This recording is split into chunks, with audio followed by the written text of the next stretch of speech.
And thing number 1, is Russ rusty? So, Ralphie, you ever go on a first date and you're in the appetizer part of it and it's already like, boom, red flag. You don't even know if you're going to get to dessert yet. It actually happened on a second date once that I'll tell you about when we're off the air here. But yeah, yes, that has happened to me before, Mackenzie. Okay, so, well, the Lakers dropped their home opener against the Golden State Warriors without Clay, and let's just say that there were tons of red flags. I'm not trying to overreact. We know we do that with NFL content over here, and there are 80 games to go. But things looked awkward at times with this 2012 All-Star team, and Russell Westbrook, I'll be honest, did not look like a good fit. LeBron reassured Russ at the end of the game, though. He said, "I told Russ to go home and watch a comedy, do something that can put a smile on his face. He's so hard on himself. I told him, don't be so hard on yourself. It's one game." And remember that LeBron and AD both did lose their Lakers debut, but Ralphie, is this a red flag? Am I overreacting? Join the club? What's going on right now?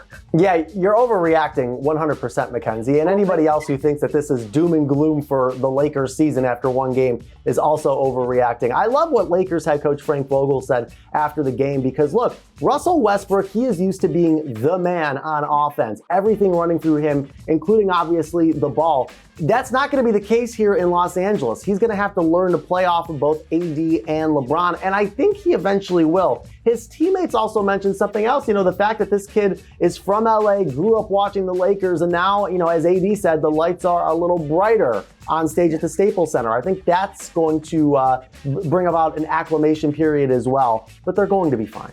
And speaking of a temperamental point guard, thing number 2, all about Ben Simmons. So the NBA opening week started this week and the drama is already at an all-time high. Ben Simmons was kicked out of practice by Doc Rivers after he refused to do a drill and he appeared to be disengaged.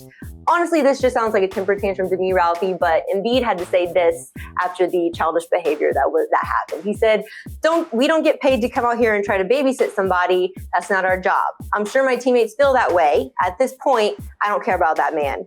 He does whatever he wants. Our chemistry has been excellent despite everything that's been happening the last few months. Like I said, I don't really care. So Ralphie, Simmons obviously didn't necessarily have much to leverage with to begin with other than withholding his services, but how the heck does he expect to get his way when he's acting like this? Like, you literally get kicked out of practice.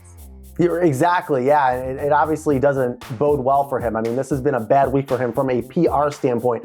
I hope, Mackenzie, there isn't something else going on. I hope he's okay mentally.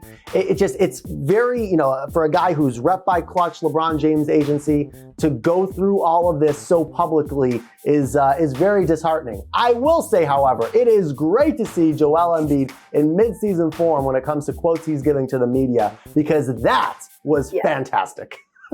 So, while the league championship series have been lit, the New York Yankees, your team, are sitting at home trying to figure out what went wrong. So like you said, Aaron Boone is staying the Yankees manager. But I have to ask you, as a Yankees fan, Ralphie, how do you feel about this? And what kind of needs to be fixed in the Bronx while he's staying the manager? I'm going to be honest with you, Mackenzie. I don't mind Aaron coming back. I know a lot of Yankees fans wanted both him and general manager Brian Cashman fired. I'm a little confused as to why they gave Boone this 3-year deal with a club option for a 4th, and they didn't also extend Cashman, whose contract runs out after next season. I'm more concerned, though, about a possible work stoppage and about Garrett Cole and the fact that ever since the Spider Tack / sticky stuff crackdown, Cole clearly was not the same pitcher. They got to get their ace right if they want to go far in October. Hey, sports fans, if you want to watch more sports seriously, be sure to check out these clips right here. And make sure you're subscribed to the channel to see all the great content from us here at USA Today Sports.